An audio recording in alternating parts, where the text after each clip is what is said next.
అయితే మనము అనేక సార్లు దేవుడు మనకి అవకాశాలు ఇచ్చినా కానీ మనము సద్వినియోగం చేసుకోవట్లేదు. నేను ఒకసారి ఒక గృహ సందర్శన వెళ్ళినప్పుడు ఇంకా లోపలనే వాళ్ళు జ్ఞాపకం మీరు ఎందుకు విన్నాడంటే మేము ఎలాగే వెళ్తామని రోజు వెళ్ళిపోతామండి.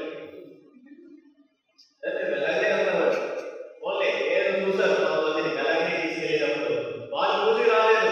10 రూపాయలు సంవత్సరం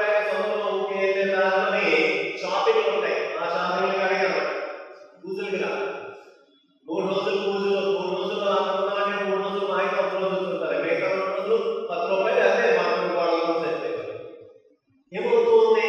మనం వెళ్తున్నాం పుణ్యక్షేత్రాలు వెళ్తున్నాం, లేకపోతే అక్కడికి వెళ్తున్నాం ఇక్కడికి వెళ్తున్నాం, లేకపోతే ఇప్పుడు కనకమల్లి అన్నదానం. సో ఏం జరుగుతుంది మనకి ఆ యొక్క తిరుమల పూజ యొక్క విలువలు మనము తెలుసుకోలేకపోతున్నాం ప్రియమైనటువంటి సహోదరి సహోదరులారా. ఎందుకంటే పునీత లియోనార్డో అన్నటువంటి ఒక పునీతుడు అంటున్నాడు, oh you deluded people, what are you doing? ఏం చేస్తున్నారు మీరు? ఏమనుకుంటున్నారు మీరు? ఎంత అన్యమనస్కంగా ఎదుర్కొంటున్నారు? Why do you not hasten to the churches to participate as many masses as you can? దివ్య పూజల్లో పాల్గొనడానికి ఎక్కువ మీరు పట్టు పెట్టడం లేదు. Why do you not imitate the angels? మీరు ఆ దేవతలను ఎందుకు అనుకరించలేదు? ఎందుకంటే when the holy mass is celebrated, they come down in myriads. వేలాది సంఖ్యలో వారి దివ్య పూజ జరిగే ప్రతి చోటికి వాళ్ళు వేలాది సంఖ్యలో వాళ్ళు వచ్చేస్తుంటారు from paradise and take their stations above the altars in adoration to intercede for us. వాళ్ళందరూ అంట దివ్య పూజ జరుగుతున్నప్పుడు స్వర్గంలో ఉన్నటువంటి దేవతలందరూ అంట ఎక్కడికి వచ్చేస్తారండి? బలిపీఠం మీదకి వచ్చేసి వారు ఆ బలిపీఠం మీదకి చేసినటువంటి ఆ యొక్క దివ్య సత్ప్రసాద ప్రభువుని ఆరాధిస్తూ నీకోసం నా కోసం ప్రార్థన చేస్తూ ఉంటారట. మరి అలాంటి ప్రార్థన చేస్తున్నటువంటి ఆ గొప్ప కార్యంలో మీరెందుకు పాల్గొనడం లేదు అని ఆ యొక్క పునీతుడు అంటూ ఉన్నాడు. ప్రియమైనటువంటి సహోదరి సహోదరులారా, ఇంకా మనం అనేక సార్లు అనుకున్నాం, నేను ఉపవాసాలు అనుకున్నాను, నేను మోకాల మీద పడుకుని ఎక్కాను, లేదా నేను మోకాల మీద ఎలా నీళ్ళు నడిచాను, ఇవన్నీ కూడా యేసు ప్రభు దివ్య పూజతో పోల్చుకుంటే ఏది కాదు, అసలు వాల్యూ లేదండి. ఎందుకంటే అవన్నీ నువ్వు దేవుడి కోసం చేస్తున్నావు, కానీ దేవుడే నీ కోసం చేస్తున్నటువంటి అత్యంత గొప్పదైనటువంటి బలియాగము, ఆ యొక్క శివ బలియాగము నీ కోసం దేవుడి వారిస్తున్నటువంటి ఆ యొక్క గొప్ప సాంఖ్యము దివ్య బలి పూజ. ఇది పునీత జాన్ మరియా వియాని గారు అంటున్నారు, the martyrdom is nothing in comparison with the mass, because martyrdom is the sacrifice of man to God, but whereas the mass is the sacrifice of God for man. దేవుడు నీ కోసము త్యాగము పొందుతున్న కనుక త్యాగం చేసుకుంటున్నటువంటి తరుణమే ఈ యొక్క దివ్య బలి పూజ. మరి అటువంటి దివ్య బలి పూజలో నువ్వు ఎందుకు సద్వినియోగం చేసుకోవడం లేదు? ఆ ప్రభువుని ఎందుకు స్వీకరించడం లేదు? ఆ ప్రభువు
ఏదైతే అలా ఉండకండి అంటామో అలాగే అంటే నీవు దివ్య సంప్రసాదం స్వీకరించిన తర్వాత నీవు దేవుడి బిడ్డగా మాట్లాడకపోతున్నా అంటే నీకు దివ్య బలి పూజ యొక్క విలువ తెలియటం లేదు.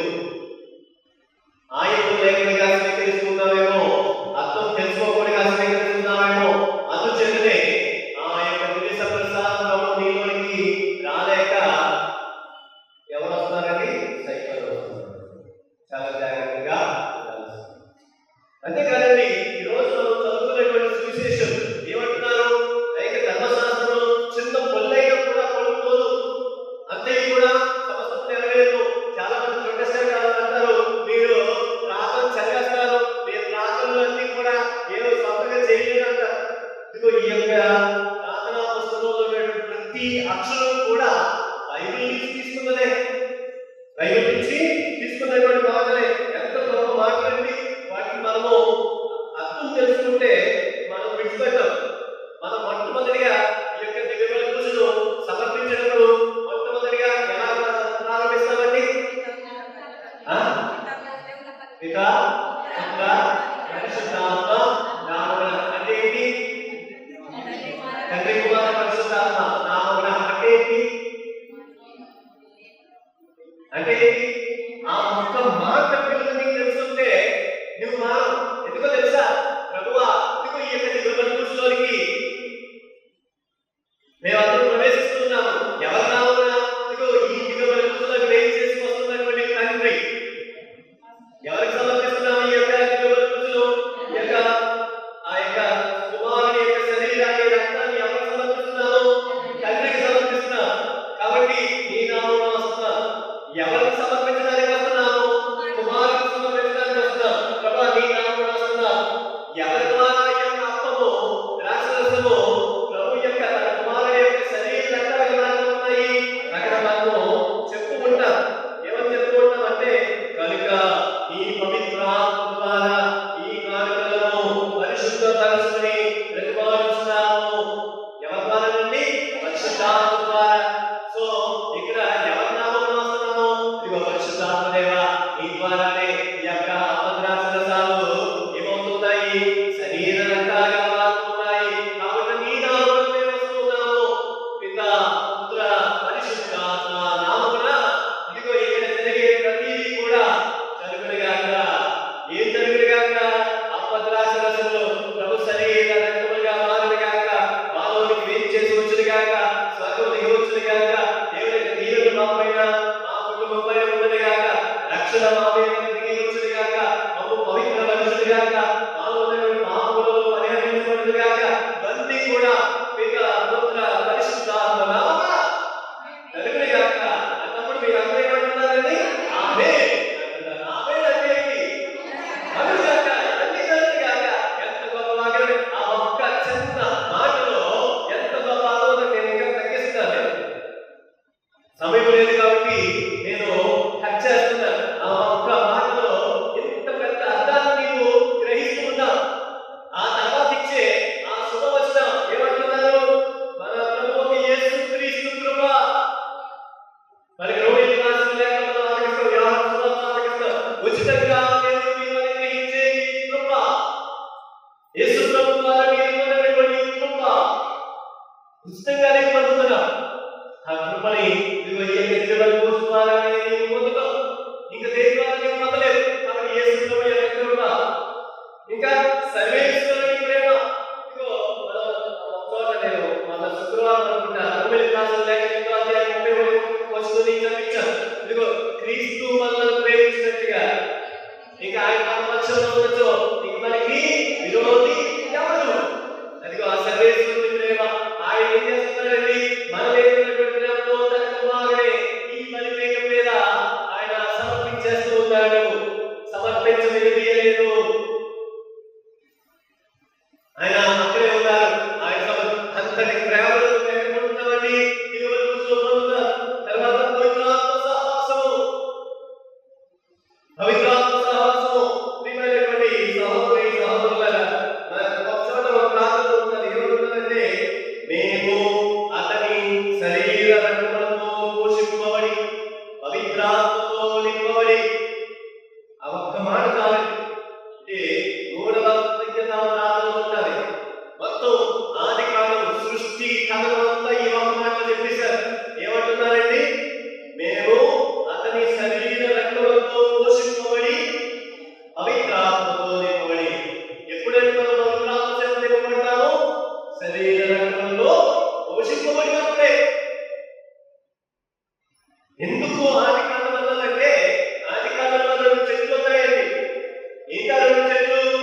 జీవ వృక్షము, మంచి చెడుల తెలుగునిచ్చు వృక్షము. జీవ వృక్షము యేసు ప్రభువుకి సూచిక. శరీర రక్తములతో పోషింపబడి ఎవరైతే జీవ వృక్ష ఫలాన్ని స్వీకరిస్తారో, పవిత్రాత్మచే నింపబడి వారు మాత్రమే ఏం స్వీకరించగలుగుతారు? మంచి చెడ్డల నుంచి, తెలుగుల నుంచి చెట్టు పండుగ స్వీకరించే యోగ్యత పొందుతారు. కానీ అక్కడ అబ్బా ఆదాములు కానీ ఇప్పుడున్నటువంటి మన ప్రొటెస్టాంట్ సహోదరులు కానీ వీరందరూ ఏం చేస్తున్నారు? మాకు జీవ వృక్ష ఫలం పట్టుకోలేదు, మాకు డైరెక్ట్ గా ఏం కావాలి? మంచి చెడ్డల నుంచి, తెలుగుల నుంచి పవిత్ర ఆత్మ వరాలు ఉంటే చాలు అనుకుంటున్నారు. ప్రతి పోస్తూ పవిత్ర ఆత్మ ఉంటే చాలు అనుకుంటున్నారు.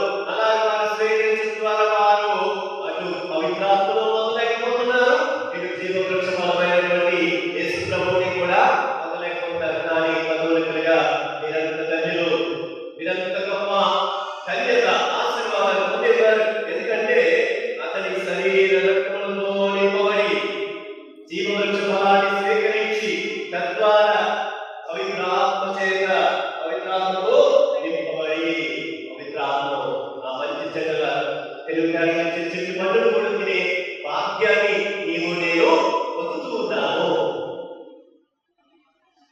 చూడండి, ఆ ఒక్క మాట మనం చెప్పే ఆ మొదటి మాటలో ఇన్ని అర్థాలు ఉన్నాయండి. మొత్తం బైబిల్ అంతా కూడా మనము ఇక్కడ మనం తెలియవచ్చు. ఇంత గొప్ప భాగ్యం అండి. అయితే మనం ఏం చేస్తూ ఉంటామంటే, ఎవరులే ఇవాళ ఏదనుకోవాలి, ఇవాళ పండగ కాదు, ఇవాళ శుక్రవారం కాదు, ఇవాళ ఆదివారం కాదు అని మానేస్తూ ఉంటాం. ప్రతి దిగువ పూజ అది వారంలో జరిగేది కావచ్చు, ఆదివారంలో జరిగేది కావచ్చు. దేవుడి వస్తున్నటువంటి దిగువ పూజ యేసు ప్రభువు స్వయంగా ఈ పరివేగం మీద చేసి వస్తున్నటువంటి దిగువ పూజ 48 సంవత్సరాల గురుత్వ జీవితాన్ని ఆయన కొనసాగిస్తున్నటువంటి మన అనుమాన గారు చేతిలోకి ఆయన వస్తారు. 16 సంవత్సరాల గురుత్వ జీవితంలో ఉన్నటువంటి నా చేతిలోకి ఆయన వస్తారు. నిన్న మొన్న అయినటువంటి ప్రస్తుత పాత్ర గారి చేతిలో కూడా ఆయన వస్తారు. ఆయన దగ్గరికి ఎక్కువ రాదు, నా దగ్గరికి తక్కువ రాదు, లేకపోతే ప్రస్తుత దగ్గరికి అసలు రాదు. ఎందుకంటే గురువు యొక్క జీవితాన్ని బట్టి కాదు, అక్కడ ఉన్నటువంటి దేవుని యొక్క కృపను బట్టి యేసు ప్రభువు దిగి వస్తారు. ఈ పాతగానే పూర్తి చేస్తే ఎక్కువ, ఇంకొకరు చేస్తే తప్ప అని ఉండదు. ఏ పాపం చేసినా వారి యొక్క పాప జీవితము ఆ దిగుబడి పూజ మీద ఎటువంటి ప్రభావాన్ని చూపించదు. అక్కడికి వచ్చేసరికి అపరిస్థితి కానీ ప్రతి గురువు మారుతున్నారు. అందుచేతనే ప్రతి గురువు ఏమని చెప్తాడు? ఇదిగో ఇది స్వీకరించండి, ఇదిగో నా శరీరము, నా రక్తం అంటున్నారు. అంతే తప్ప మారడం లేదు. గురువు యొక్క పాపం జీవితము పూజ మీద ప్రభావాన్ని చూపించదు. ఇది నేను చెప్తున్నటువంటి మాటలు కాదు, పునీతులు చెప్తున్నటువంటి మాటలు. అటువంటి గొప్ప వాక్యాన్ని నీవు నేను పొందుతూ ఉన్నాను. అటువంటి వాక్యంలో నీవు నేను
చెప్తున్నాను కదా, ప్రతి మాట నేను సమయం లేదు కాబట్టి ఆపుతున్నాను. మళ్ళా మనకి ఆ యొక్క పట్టణాలు, మనకి 3 సైకిల్స్ ఉంటాయి, ఏబిసి అని 3 సైకిల్స్ ఉంటాయి.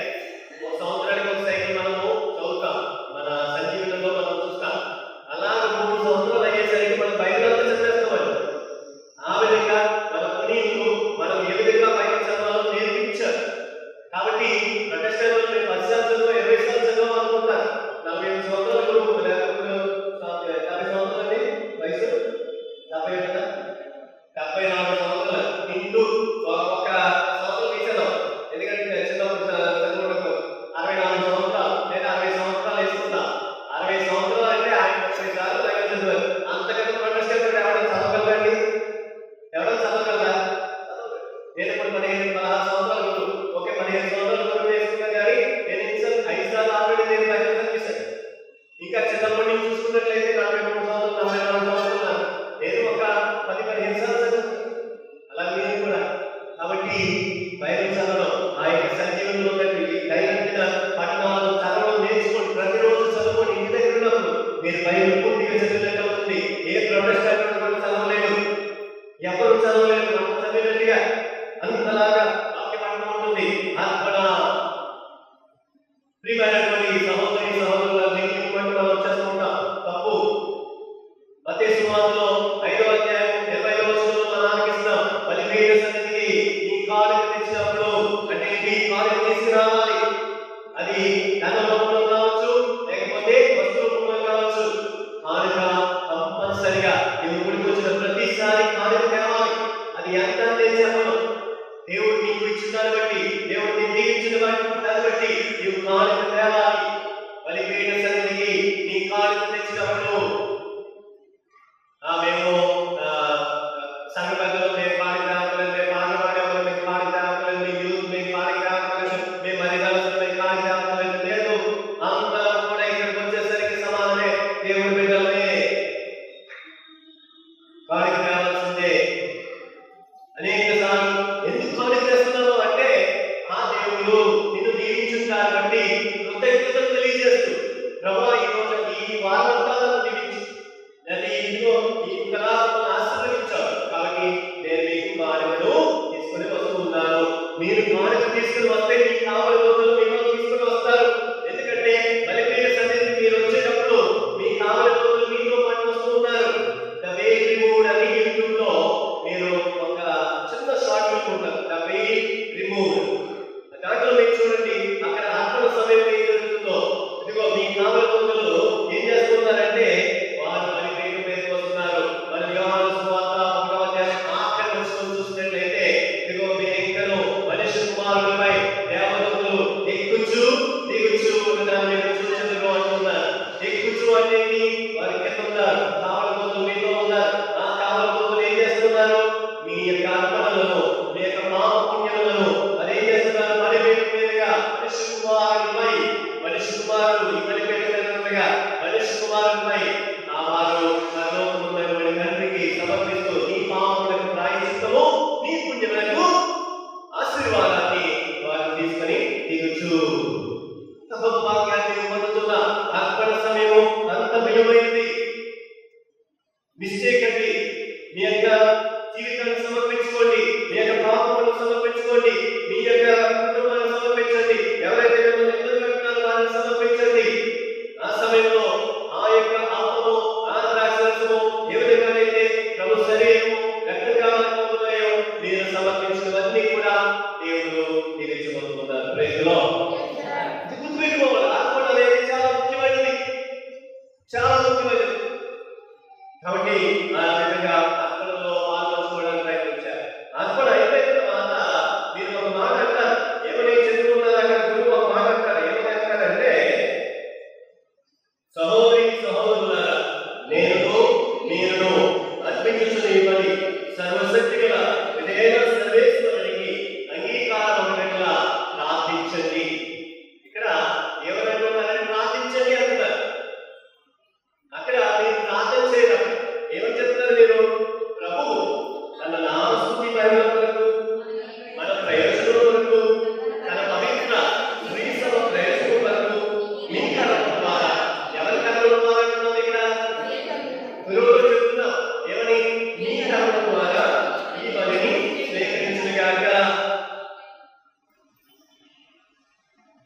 ఇక్కడ మిమ్మల్ని మేమేం అడుగుతున్నాం? ప్రార్థన చేయండి అని మేము అడుగుతున్నాం. కానీ మీరు ఏమంటున్నారంటే, అయ్యా మేము యోగ్యులు కాదు, మేము యోగ్యులు కాదు, కాబట్టి దేవుని మహిమ కొరకు, సంఘం కొరకు, మన కొరకు మీ కరుణ ద్వారానే, మీ చేతుల ద్వారానే, ఓకే, ఈ పనిని స్వీకరించి దేవుడు స్వీకరించింది కాదు, మీరు కొనసాగించండి.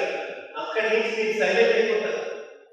అక్కడి నుంచి మీరు సైలెంట్ అయిపోతారు. ఎక్కడ వరకు? ఇది విశ్వాస రహస్యము అని ఎంతవరకు సైలెంట్ ఉంటారు?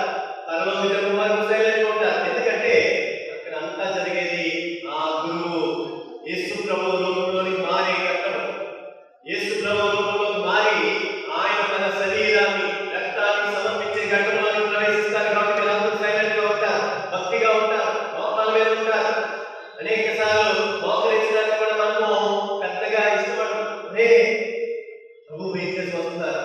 అందుచేతనే మనము మోకరిల్లాలి, పవిత్రంగా ఆ యొక్క సమయాన్ని నీవు తిలకించాలి. అది మర్చిపోతూ ఉంటారు. ఆ తర్వాత ఆ యొక్క గురువు ఆ యొక్క దివ్య సంప్రసాదాలు ముక్కలు చేస్తూ ఉంటాడు. గెత్సెమనే తోట సాంఖ్యం అక్కడ జరుగుతుంది. ఆయన తనను ముక్కలు చేసుకున్నాడు, మిమ్మల్ని కలుగుతాడు, మీ జీవితాలను నింపడానికి, మిమ్మల్ని ఆశీర్వదించాడు. ఆ సమయంలో మీరు ఏం చేయాలి? మోకరిల్లాలి. ఇదిగో సర్వేశ్వరుని గొర్రెపిల్ల అన్నప్పుడల్లా మీరు మోకరించాలి. అనేక సార్లు మనం మర్చిపోయి అలా చూసిపోయేలా అనుకుంటాం. లేదు, ఈ పవిత్రమైనటువంటి ఆ యొక్క సాంఖ్యాల్లో మీరు మోకరిల్లాలి. మోకరిల్లి ఆ ప్రభువుని చూడాలి. ప్రభువా, మీకోసం, మీరు మా కోసం మరణించారు, కల్వరి గిరిలో మీరు మా కోసం ముద్దులయ్యారు, మరొకసారి మా కోసం ముద్దులయ్యారా అనే ఆ భయము, ఆ యొక్క భక్తి ఆ సమయంలో మీరు చూపించారు. అలా ఎప్పుడైతే చూపిస్తారో ఆ ప్రభువు.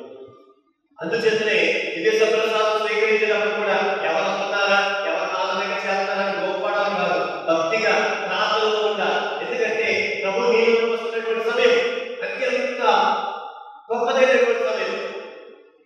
ఆ సమయం అంతా ప్రార్థనలు గడపడానికి ప్రయత్నించాలి. స్వీకరించేంత వరకు ప్రార్థనలు గడపాలి, స్వీకరించిన తర్వాత కూడా ప్రార్థనలు గడపాలి. అందువల్లనే మనం ఇక్కడ ఎటువంటి ప్రార్థనలు లేదా జపాలు పాటలు పాడించుకోలేదు. ఎందుకంటే ఆ సమయం అత్యంతమైన సమయం. నీకు నీలో ఉన్నటువంటి దేవుడికి నిశ్శబ్దం, ప్రార్థన. ఆ సమయంలో దేవుడు నీలోనే ఉన్నాడు, నీతోనే మాట్లాడుతున్నాడు. కాబట్టి ఆయన స్వీకరించావు, ఆయనతో మాట్లాడాలి. అది అత్యంత విలువైన సమయం. కాబట్టి ఆయనతో మాట్లాడాలి. అది మనం మర్చిపోతూ ఉంటారు. ఇంకా సమయం లేదు కాబట్టి ముగిస్తూ ఆఖరిలో చెప్తున్నారు. ఏమని చెప్తున్నారు? ఇదిగో పూజ సమాప్తమైనది, సమాధానంలో వెళ్ళు. చిన్న మాటనే, సమాధానంలో వెళ్ళు. చాలా చిన్న మాట. పోయిరా అని చెప్తున్నారు. కానీ అది చిన్న మాట కాదు. దానిలో మొత్తం సమస్త బైబిల్ అంతా కూడా ఉందండి. అబ్రహాము తన సేవకుడితో చెప్తున్నాడు, ఇస్సాకుకు పిల్లలు తీసుకురావడానికి పోయిరా. ఎందుకు పోయిరా అంటాడు? ఇదిగో నా దేవుడు నీతో ఉంటాడు, పోయిరా. నీ శుభకార్యానికి వెళ్ళాలనుకుంటున్నావా? ఏదైనా మంచి చేయాలనుకుంటున్నావా? ఆ వారంలో నీ జీవితంలో శుభకార్యం జరగాలనుకుంటున్నావా? వెళ్ళిరా. అబ్రహాము అంటున్నాడు, వెళ్ళిరా, నా దేవుడు నీతో ఉంటాడు. ప్రతి గురువు అంటున్నాడు, వెళ్ళిరా, వెళ్ళు, మన దేవుడు నీతోనే ఉంటాడు. నీ జీవితంలో శుభం జరుగుతాడు. సౌలు మహారాజు అంటున్నాడు, బాలుడైనటువంటి దావీదుతో నేను గొలియాతును చంపడానికి వెళ్తానంటే పోయిరా, నీ దేవుడు నీతో ఉంటాడు. అంతటి పెద్ద గొలియాతును కూడా ఏం చేస్తున్నాడండి? దావీదు ఒడిసెలు పట్టుకున్నాడు. దేవుడు నీకు అంతటి శక్తిని, నీ శత్రువుల్ని, నీ చుట్టూ ఉన్నటువంటి ఆపదల్ని జయించడానికి శక్తిని ఇస్తూ ఉన్నాడు. పోయిరా, వెళ్ళు. ఆ మాటలో ఉన్నటువంటి గొప్ప సాంఖ్యం, గొప్ప అర్థం అది. వెళ్ళు. అసలు విషయం కాదండి, ఒక్క చిన్న మాటే. కానీ ఆ చిన్న మాటలో మామూలుగా లేదు. మరి క్రీస్తు ప్రభు మనందరికీ ఇస్తున్నటువంటి మరొక మాట, ఇదిగో వెళ్ళండి, నా కోసం సాక్ష్యం ఇవ్వండి. మీరు పొందారు, ఆ క్రీస్తుని పొందారు. ఇదిగో ఆ యెహోవా మార్గంలో ఇద్దరు శిష్యులు తిరిగి వెళ్తూ ఉన్నారు. మేము క్రీస్తుని కనుగొన్నాము అని చెప్తున్నారు. అదేవిధంగా నీవు నేను క్రీస్తుని సాక్ష్యం ఇవ్వడానికి పోయిరా, వెళ్ళండి. కాబట్టి మొదటి స్లేవకుడి నుంచి ఆఖరి సమాధానంతో క్రీస్తు సేవలో జీవించండి అనే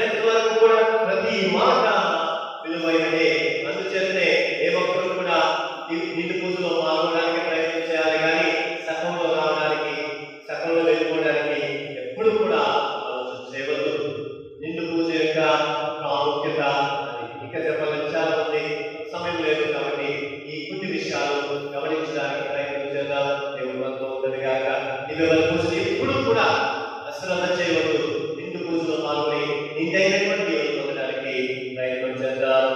ఆమేన్. సామాన్య